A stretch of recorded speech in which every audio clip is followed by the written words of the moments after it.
त्या विद्यार्थ्यांकडे पाठवता समोर. मुलांना पाठवा इकडे साहेबांच्या समोर या ठिकाणी फोटो काढा. बुद्ध आणि डॉक्टर बाबासाहेब आंबेडकरांच्या विचारावर श्रद्धा ठेवून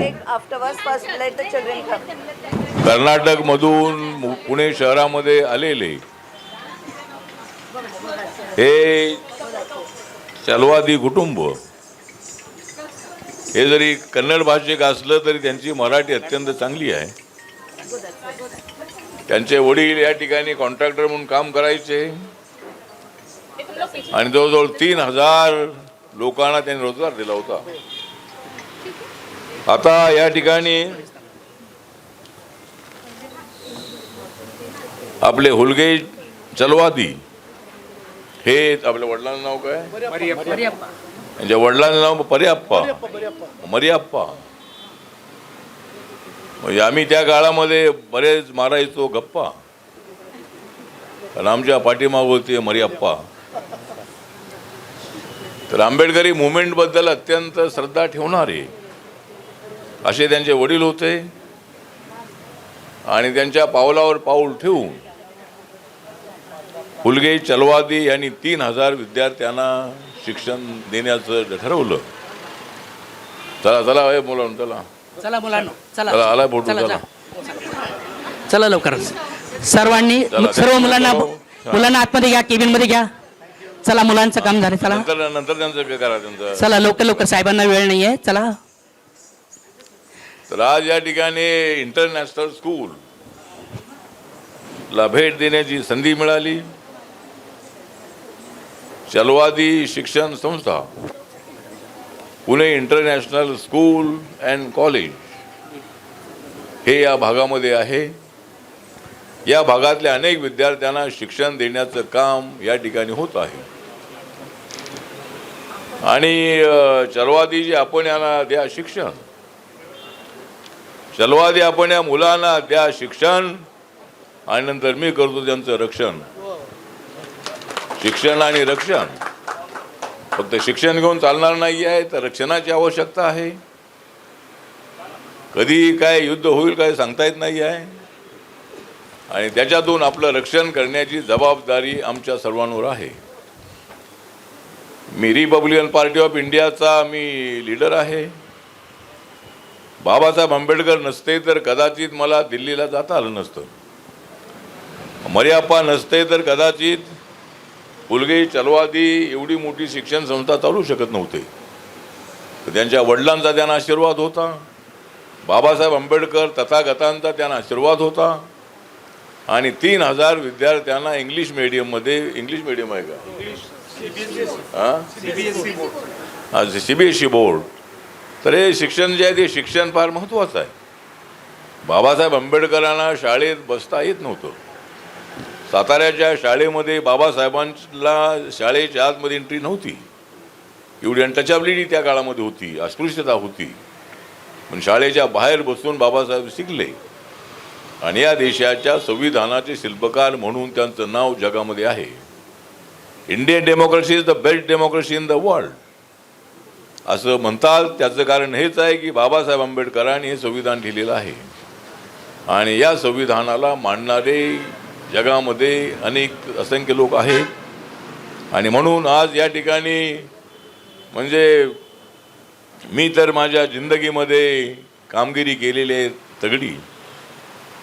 मी तर माझ्या जिंदगीमध्ये कामगिरी केलेली आहे तगडी, म्हणून चलवादींनी मला घातलेली आहे पगडी. म्हणजे ही पगडी जी आहे ती महात्मा फुलेंचा जो फोटो आहे तो पाहिल्यानंतर आपणाला ही जी पगडी आहे ही पगडी त्या काळापासून या पुण्यामधली प्रसिद्ध आहे. तशी मी कधीच गुणाची टोपी घालून घेत नाही. माझी टोपी माझी ते निळी टोपी आहे. मला दुसरे कोणी टोपी घालू शकत नाही, पण मी अनेकांना टोपी घातलेली आहे. त्यामुळं ठीक आहे. तर चलवादींनी मला आज मात्र टोपी घातलेली आहे आणि ते रिपब्लिकन पक्षामध्ये आलेले आहेत. त्यांची मुलगी कुठं नाव रेणुका, ही रेणुका जी आहे रेणुका निवडणुकीला उभी राहिली. 6,500 पेक्षा जास्त 13,500 पेक्षा जास्त मतं तिला मिळाली. थोड्या मतांनी ती जरी हरली असली तरी पुढच्या वेळेला तिला आम्ही निवडून आणण्याचा प्रयत्न करणार आहोत.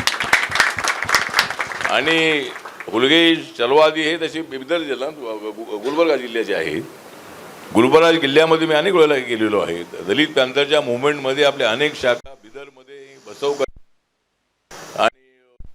आणि आपल्या गुलबर्गा जिल्ह्यामध्ये आळंदमध्ये गुलबर्गामध्ये अनेक आपल्या छावण्या होत्या आणि त्या भागाशी माझा अत्यंत जवळचा संबंध आहे. त्याच भागातून आपण आलेले आहात. पण आपण मराठी भाषा बोलणारे अत्यंत चांगले असे आपण लीडर आहात आणि बहुजन समाज पक्षामध्ये आपण अनेक वर्ष काढलेली आहेत. आता रिपब्लिकन पक्षामध्ये आपण आलेले आहात. राज्य कमिटीवर आम्ही तुम्हाला घेत आहोत आणि आपल्याला पक्ष जो आहे हा पुणे शहरामध्ये संपूर्ण महाराष्ट्रामध्ये वाढवायचा आहे. तर ठीक आहे, मी काय पक्षात बोलण्यासाठी तर आलो नाही, पण शिक्षण हे फार अत्यंत महत्त्वाचं आहे. अनेक विद्यार्थ्यांनी शिक्षण घेतलं पाहिजे आणि आयुष्यामध्ये मोठं होणं अत्यंत आवश्यक आहे. आईवडिलांचं नाव कमवलं पाहिजे. ज्या आईवडिलांनी कष्ट करून आपल्याला शाळेत पाठवलेलं आहे. मी अनेक अशा आयाबाया पाहिलेल्या आहेत की दुसऱ्याच्या घरामध्ये काम करणाऱ्या आयाबाया, पण आपल्या मुलांनी मुलींनी शाळेत जायलाच पाहिजे. सकाळी लवकर 5 वाजता 6 वाजता उठून नंतर कुठेतरी आमची भगिनी कामालाही जाते, घरी कामाला जाते, पण मुलांनी शाळेमध्ये जायला पाहिजे. मुलांना नाश्ता दिला पाहिजे, त्यांना जेवण बांधून दिलं पाहिजे. म्हणून त्या रात्रभर म्हणजे आपल्या मुलांना अत्यंत चांगल्या पद्धतीने सांभाळत असतात. त्यामुळं मुलांनीसुद्धा आईवडिलांकडे लक्ष देणं अत्यंत आवश्यक आहे. आणि म्हणून आज या ठिकाणी पहिल्यांदाच आपल्या इंटरनॅशनल शाळेमध्ये येण्याची संधी मिळाली, कॉलेजमध्ये येण्याची संधी मिळाली. बिल्डिंग तुमची अत्यंत चांगली आहे. अशीच बिल्डिंग आता RPIसुद्धा इथं उभी राहणं अत्यंत आवश्यक आहे. त्यामुळे तर आपली शाळेची बिल्डिंग आहे. आणि या ठिकाणी आपल्या प्रिन्सिपल स्मिता लोंढे आहेत, त्यांचं काम अत्यंत चांगलं आहे. त्यानंतर ॲडमिनिस्ट्रेटर आपल्या सायली शिंदे आहेत. त्यानंतर बाकीचे सगळे जे आमचे सगळे नगरसेवक RPIचे नेते या ठिकाणी उपस्थित आहेत. आपण सगळे या ठिकाणी आलेले आहात. पुढे मला आमची राज्य कमिटीची मिटिंग आहे तिथं जायचं आहे. तर मी आपल्या सगळ्यांचा आभार व्यक्त करतो. आणि हुलगे चलवादी जे आहे, म्हणजे तुमचं नाव आहे हुलगे चलवादी, तुमचं नाव तर आहे हुलगे चलवादी, पण मी आहे आंबेडकरवादी.